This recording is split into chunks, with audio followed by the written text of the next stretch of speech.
Hello everyone, welcome to nursing chronicles YouTube channel. आज के इस वीडियो में हम अपकमिंग जीएमसीएच एग्जाम के लिए मल्टीपल चॉइस क्वेश्चन को सॉल्व करेंगे।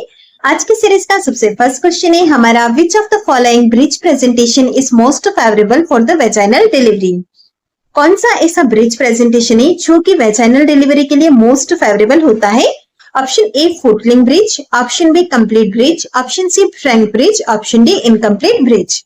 आप यहाँ पर देख सकते हैं आपको अलग अलग टाइप्स के ब्रिज के ऑप्शंस दिए गए। इसमें से आपको बताना है कि कौन से के अंदर आप वेजाइनल डिलीवरी जो है वो पॉसिबल होता है। तो राइट आंसर रहेगा हमारा यहाँ पर ऑप्शन सी, यानी कि फ्रैंक ब्रिज के अंदर जो होता है वेजाइनल डिलीवरी पॉसिबल है। चलिए हम रेशनल भी देख लेते हैं। सबसे फर्स्ट हम यहाँ पर एक टेबल को देखेंगे। सबसे फर्स्ट हमें दिया गया फ्रैंक ब्रिज। फ्रैंक ब्रिज के अंदर जो होता है मोस्ट फेवरेबल है फॉर द वेजाइनल डिलीवरी। और इसके कमेंट्स के अंदर देखते हैं यह एक मोस्ट कॉमन टाइप है जिसके अंदर क्या आता है, बटक्स प्रेजेंट होते हैं फर्स्ट में और सेफर क्राइटेरिया है जिसके अंदर की वेजाइनल डिलीवरी पॉसिबल है। नेक्स्ट आता है हमारा कंप्लीट ब्रिज। कंप्लीट ब्रिज के अंदर क्या होता है, लेस फेवरेबल देन फ्रैंक, मतलब कि फ्रैंक ब्रिज के कंपैरिजन के अंदर इसके अंदर वेजाइनल डिलीवरी लेस फेवरेबल है। It may be delivered vaginally but more difficult than frank breech. इसे हम वेजाइनली डिलीवर्ड भी कर सकते हैं, लेकिन यह जो है फ्रैंक ब्रिज के कंपैरिजन में डिफिकल्ट रहता है। चलिए इसके नेक्स्ट टाइप्स भी देख लेते हैं, क्योंकि आपको एग्जाम के अंदर कोई भी टाइप पूछा जा सकता है। यहाँ पर तो क्वेश्चन के अंदर आपको फ्रैंक ब्रिज पूछा गया था, तो दूसरे भी देख लेते हैं। अगर हम बात करते हैं फुटलिंग ब्रिज की, तो फुटलिंग के अंदर जो होता है वो वेजाइनल डिलीवरी लिस्ट फेवरेबल होती है, क्योंकि इसका रीजन क्या है, high risk of cord prolapse. यहाँ पर जो कॉर्ड प्रोलेप्स का रिस्क हाई हो जाता है, जिसके लिए हमें सिजेरियन डिलीवरी करना ज्यादा सही लगता है as comparison to vaginal delivery. उसके बाद नेक्स्ट टाइप आता है हमारा नीलिंग ब्रिज। नीलिंग ब्रिज के अंदर जो होता है यह वेरी अनफेवरेबल कंडीशन है for the vaginal delivery. Extremely rare होता है यहाँ पर वेजाइनल डिलीवरी, और वेजाइनल डिलीवरी इस केस के अंदर रिकमेंडेड करते ही नहीं है। अगर हमें नीलिंग ब्रिज प्रेजेंटेशन देखने को मिल रहा है तो हमेशा यहाँ पर सिजेरियन सेक्शन जो होता है उसे ही प्रिफर करते हैं। नेक्स्ट क्वेश्चन है हमारा, what is serious risk for the baby when the uterus is over stimulated. जब यूट्रस जो है वो ओवर स्टिमुलेट हो जाता है तो वहां पर बेबी के लिए सीरियस रिस्क क्या रहता है?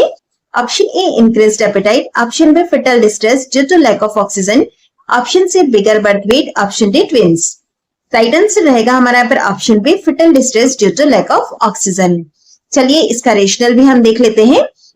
टू मेनी और strong contraction reduce oxygen to the baby. अगर हमारे जो कॉन्ट्रैक्शन है वो बहुत ज्यादा है या फिर बहुत स्ट्रॉन्ग कॉन्ट्रैक्शन है, तो उसकी वजह से जो बेबी है हमारा उसके पास ऑक्सीजन जो है वो रेड्यूस अमाउंट के अंदर पहुंचेगा। और अगर बेबी के पास ऑक्सीजन रेड्यूस अमाउंट में पहुंचेगा तो उसकी वजह से जो होता है डिस्ट्रेस डेवलप हो सकता है। इसी के साथ ही एबनॉर्मल फिटल हार्ट रेट भी आपको देखने को मिलेगी। इसीलिए जब भी हमारे पास कंडीशन रहती है कि over stimulation of the uterus वाला कंडीशन है, तो एज ए नर्स हमारा रिस्पॉन्सिबिलिटी रहता है कि वहां पर हम करें बेबीज की हार्ट रेट को और क्लोजली मॉनिटर करना है। और जब भी हम ऑक्सीटोसिन इन्फ्यूजन दे रहे हैं वहां पर भी हमें एफएचआर को क्लोजली मॉनिटर करना है, क्योंकि जो हमारा ऑक्सीटोसिन, जिससे कि आप पिटोसिन भी कहते हैं, यह मेडिसिन जो होता है उसकी वजह से over stimulation of the uterus देखने को मिल सकता है। और अगर एक बार यूट्रस ओवर स्टिमुलेट हो गया तो फिटल डिस्ट्रेस के चांसेस भी रहते हैं। तो उससे प्रिवेंट करने के लिए हमारा इंपॉर्टेंट रोल है कि वहां पर हम जो एफएचआर है उसे मॉनिटर करें।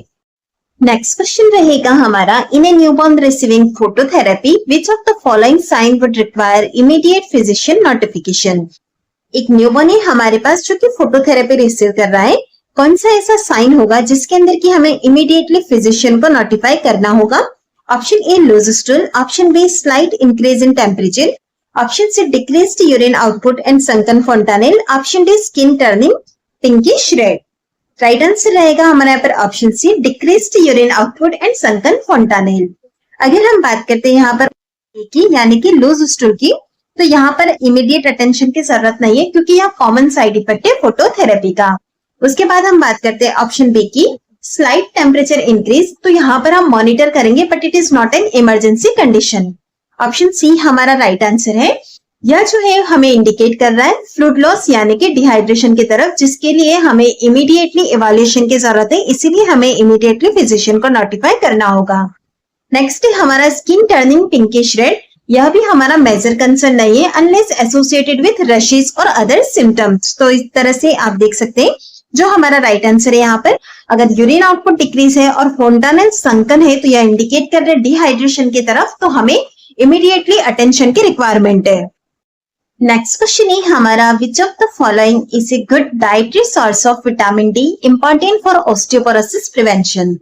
ऑस्टियोपोरोसिस प्रिवेंशन के लिए हमारा जो विटामिन डी है वो इंपॉर्टेंट रोल प्ले करता है। अब हमें पूछा गया है कि विटामिन डी का एक गुड डाइटरी सोर्स क्या है।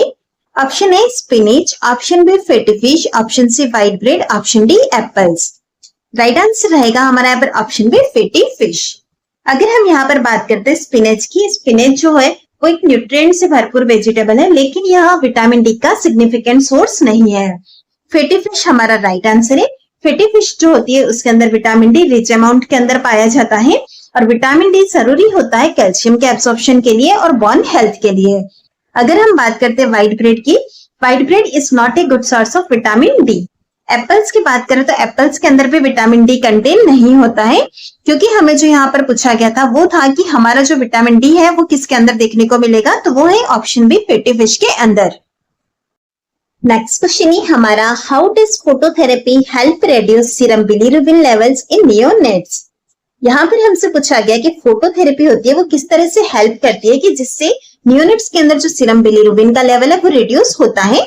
Option A by increasing red blood cell breakdown, option B by enhancing hepatic conjugation, option C by converting bilirubin into water soluble isomers, option D by promoting renal excretion of unconjugated bilirubin.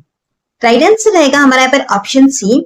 जो हमारा phototherapy होता है वो help करता है serum bilirubin को reduce करने में, और वो किस तरह से करता है, जो हमारा बिलीरुबिन है उसे कन्वर्ट करता है वो वाटर सोल्यूबल आइसोमर के अंदर, और एक बार कन्वर्ट होने के बाद वो रीनल के थ्रू एक्सक्रीट हो जाता है।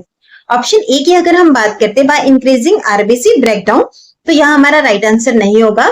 इसकी वजह से तो और जॉन्डिस का कंडीशन वर्स्ट हो सकता है, क्योंकि आरबीसी इंक्रीज हो रहा है ब्रेकडाउन होना। तो नेक्स्ट ऑप्शन बी की हम बात करते हैं बाय एनहांसिंग हेपेटिक कॉन्जुगेशन, यह भी हमारा राइट आंसर नहीं है। Liver immaturity is the cause of neonatal jaundice.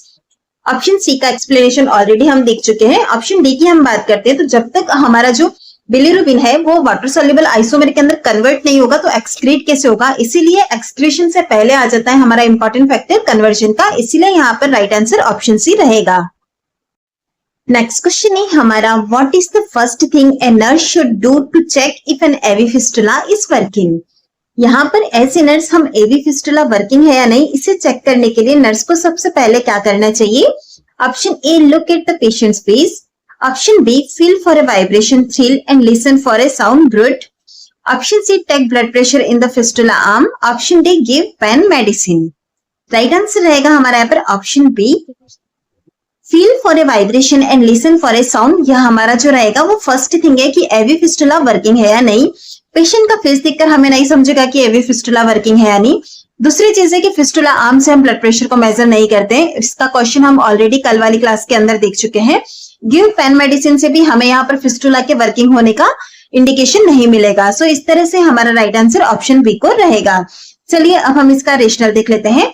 Feel vibration thrill and listening with stethoscope brute. यहाँ पर जो होता है एक हमें वाइब्रेशन जैसा फीलिंग आता है एवी फिस्टुला जो होता है वहां पर, तो उसे हम थ्रिल बोलते हैं। और हम एक साउंड भी सुन सकते हैं स्टेथोस्कोप की सहायता से, वो हमारा ब्रूट कहलाता है। और यह दोनों ही चीजें होती है, यह इंडिकेट करती है कि हमारा फिस्टुला वर्किंग है या नहीं। इन दो चीजों से हमें पता चलता है।